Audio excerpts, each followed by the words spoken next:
Alright guys, today we're going to be talking about solving radical equations with extraneous solutions. So again, we've been solving radical equations, however now we're going to be dealing with extraneous solutions. So we've talked about extraneous solutions in the past, right? An extraneous solution is just, a solution that you will get that will not work out mathematically. So what we need to do is check our solutions at the end here to see if any of them are extraneous. Alright, so we're going to go about the same way of solving these as we were in the past. Okay, so we want to go ahead and get rid of this radical. Well, we're dealing with a square root here. So in order to get rid of this radical, we're going to square both sides. Right, and that's exactly what we're going to do here. So we have the square root of x plus 18, and we're going to square it. And then make sure, right, what we do to one side, we have to do to the other. So make sure you square this whole part here. Right, you can put it in parentheses. Okay, so the radical will naturally cancel now. And now we're left with x plus 18 equal to, now look what's going on here. We really have x minus 2 times x minus 2. Right, so you can do FOIL here. So first, outside, inside, last. So we'll get x squared. And then we'll get minus 4x. And then plus 4. Okay, so at this point, notice what we have on the right. We have a quadratic. So what we want to do here is move our terms that are on the left over to the right side. And then we'll have this equal to 0. And when it's equal to 0, we can solve for the zeros, right? Because we're dealing with a quadratic. So we want to move these terms over, which we're going to do here. So let's move them over to the right. This cancels, we're left with 0 equals x squared minus 5x and then minus 14. Okay, so we have a quadratic, and again, it's pretty much a solving for the zeros, right? So that's exactly what we're going to do, is solve for the zeros, and that will be our answer. So again, in order to do that, we need to factor. So this goes back to the AC method, or maybe you can do this in your head if you have a lot of practice with this, that's fine. But again, if you use the AC method to factor this, that's fine as well. Remember, this is A, this is C, so that's going back to the quadratic equation, which is ax squared plus bx plus c. So if you just do A times C, that's going to be 1 times negative 14, so negative 14. What two numbers when I multiply will be negative 14, but add up to my b value here, which is going to be negative 5. Well, that'll be negative 7 and positive 2. Okay? So knowing that, we can go ahead and put this in factored form now. We'll have 0 equals x minus 7 and then x plus 2. Okay?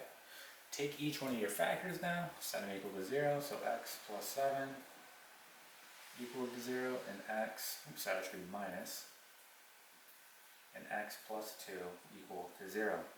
Okay, and you're just going to solve for them. So we'll get the following. X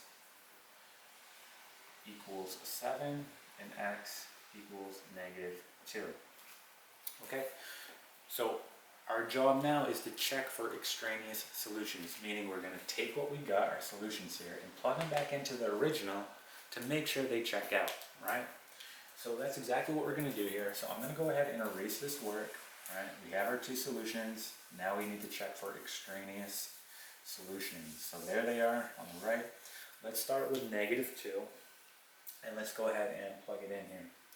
So we'll do it in a different color. So we're going to get the following. Negative 2 plus 18 equal to negative 2 and then negative 2. And then we get 16 equal to negative 4. Now be careful here, okay, because you may say, well, the square root of 16 is going to be plus or minus 4. However, okay, remember here, go back to your parent function. So here we go. Our parent function, so square root of x, right? Here's our parent function. Okay, notice the domain and notice the range here. Okay, our domain here is going to be all numbers greater than or equal to 0, and our range is also going to be all numbers greater than or equal to 0. Okay. Well, look what happens here. I have the square root of x plus 18. This is a horizontal shift, right, over to the left 18. So let's just say we go over 18 here. Let's say it puts us right about here, okay? And let's go ahead and draw that in. So this would be the square root of x plus 18. Now notice what happens, right? Our domain changes a little bit, right? Because it's going to be all numbers that are greater than or equal to negative 18, right? So all numbers have to be greater than, for the domain, have to be greater than or equal to negative 18. However, our range does not change, right? Our range is still all numbers greater than or equal to 0. So look what happened here. We plugged in a negative 2, okay, that's fine, that's part of the domain, okay? But we cannot return a negative here because, again, the range has to be greater than or equal to 0, right? There's a restriction. So it can't be plus or minus 4, it can only be positive 4, okay? So keep that in mind, right? Don't get tripped up by that. So we'll get 4 equal to negative 4. Meaning, right, that is not mathematically correct, so no, okay? X equals negative 2 is going to be an extraneous solution. Okay, so I'm just going to go ahead and underline that. Okay. Okay, now I'm just going to check x equals 7. Alright, so let's check x equals 7.